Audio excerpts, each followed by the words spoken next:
Hiya, so today we're taking a quick look at 3 methods I like to use to seal, to prime, to prepare this expanded polystyrene foam, which is cheap, often plentiful, and great for doing odds and ends when you're doing terrain building. If you see here, I've already cut these to look like rocks. Nice, simple cuts. It was very easy to do, but this expanded polystyrene, not very strong. So, first up, newspaper. A bit like papier-mâché, you rip it up into these little bits. As you can see here, I coated it with PVA glue and started to stick down these bits of newspaper onto my expanded polystyrene. Give it another coat over as you're going around, and it makes it very strong. You start to lose a bit of the definition, and you can get some of the joins showing up when you start to paint. But if you want something nice and strong that you might put a texture over, or is going to stand up to repeated gaming, can't go much wrong with this. Especially if you're just setting out into terrain building.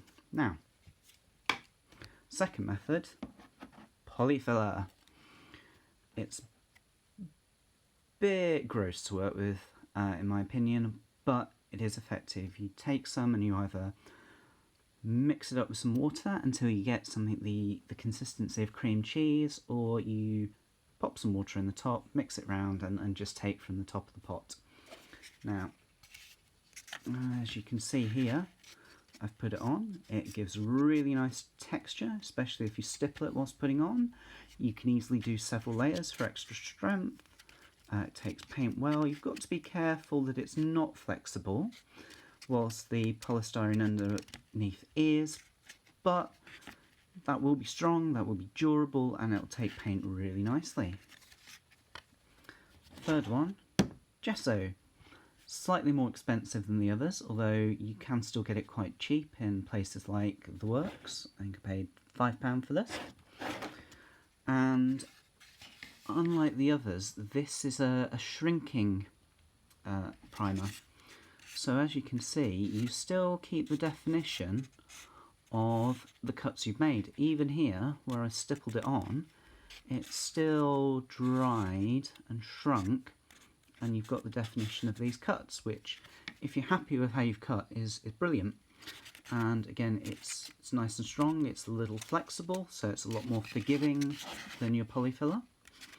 Only problem is it's not gap filling, so any imperfections where the bubbles of the polystyrene have come together, you will still get those. Bit of filler can do it, and again, the more coats of this you put on, the stronger it'll be. And again, it's great, it'll take paint fantastically.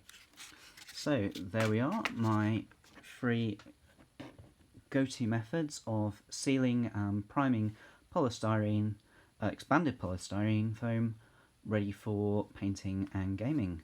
Newspaper, polyfiller, gesso. Right, thank you very much.